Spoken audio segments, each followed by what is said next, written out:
Covid 19 पर ऐसे लिखना आज मैं आपको बताऊंगी क्योंकि कोविड 19 एक ऐसा वायरस है जिसके बारे में चारों तरफ ऑल इंडिया जानता है और इसका ऐसे आप कैसे लिखें इजी वे में इन इंग्लिश, तो आज हम लोग सीखेंगे। Hey guys, this is Muskan. Today we will learn how to write an essay on COVID 19।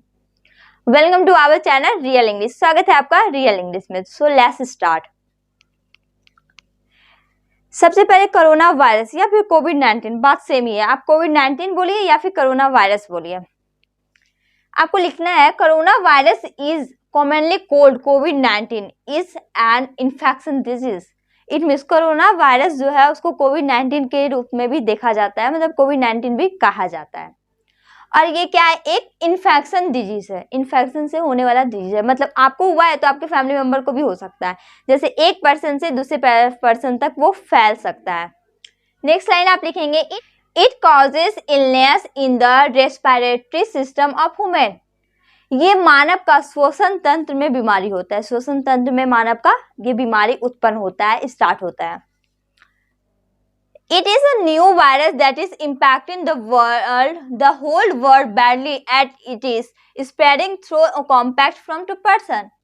ये धीरे धीरे करके एक जगह से दूसरी जगह फैलता है, एक पर्सन से दूसरे पर्सन तक पहुंच जाता है।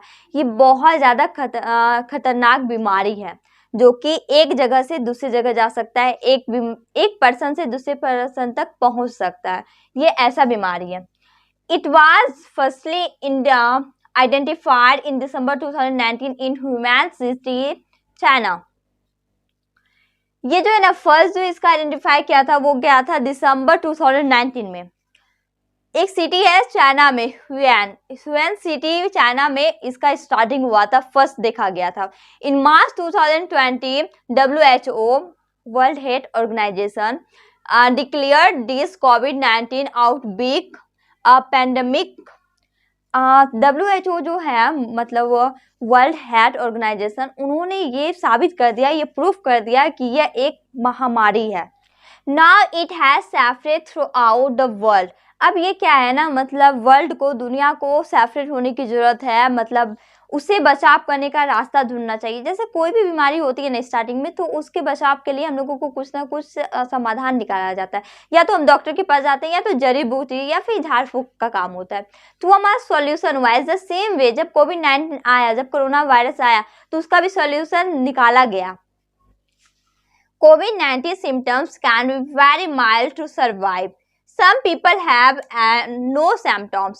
बोला जा रहा है कि मतलब उसके जो लक्षण है वो दिखाए जाते हैं। जैसे किसी को मलेरिया होता है तो उसके लक्षण दिखाए जाते हैं, जैसे किसी को और बीमारी होता है तो उसके लक्षण, मतलब उसमें ऐसी एक्टिविटी देखी जाती है जिससे ये अनुमान लगाया जाता है कि वो किस बीमारी से ग्रसित है।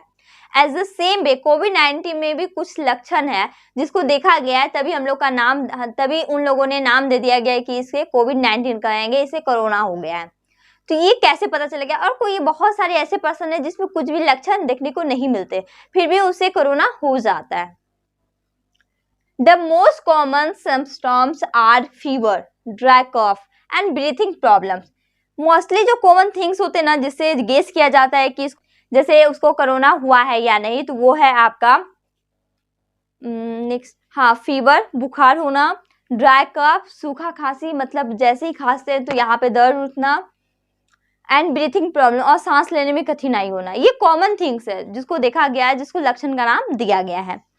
नेक्स्ट है beside this symptoms like fatigue, sore throat, muscle pain and loss of taste or smell can also be seen in the patient of COVID-19. COVID-19 के पेशेंट में ये भी देखा गया है कि उससे क्या होता है, लॉस ऑफ ब्लड, खून की कमी होती है, टेस्टिंग हट जाता है, मतलब उससे स्वाद ही नहीं रहता, क्या खा रहे हैं क्या पी रहे हैं कुछ पता ही नहीं चल रहा होता है। इनफैक्ट हम कह सकते हैं कि उससे बहुत ज़्यादा अंदर से तकलीफ होती है, सांस लेने में, ब्रीथिंग करने में, इंटरनल कोई भी चीज़ खाना पीना, कुछ भी स्वाद नहीं लेना, उसे ही हम लोग कोविड-19 कहते हैं, उसे ही कहते हैं कि ये कोरोना से ग्रसित हो चुका है। तो that is the main point and that is right way to write an essay on corona virus और कोविड-19। अगर आपके एग्जाम में कोविड-19 भी आता है, कोरोना वायरस भी होता है, तो आप ये चीज लिख सकते हो उसमें। और भी बहुत सारी ऐसी बातें हैं जो आप उसमें इंक्लूड कर सकते हैं। ये सारी मेन टॉपिक थी, मेन लाइन्स थे जिसको मैंने लिखा है। इसके बाद आप लिख सकते हैं कि उससे कैसे सेपरेट हुआ जाए, क्या करें जिससे सेपरेट होता है। जैसे हम लोग को इंजेक्शन लेने चाहिए, किस टाइप्स के इंजेक्शन लेना चाहिए, एक दूसरे से सेपरेट बना के रखना चाहिए, दूरी बना के रखनी चाहिए, प्लस में मास्क भी पहन करके रखना चाहिए। तो ये सारे पॉइंट आप इसमें इंक्लूड कर सकते हैं। ये मेन थीम हुआ जिसको मैंने बता दिया। आई होप कि आपको समझ में आ गया हो। Thank you so much for watching my channel.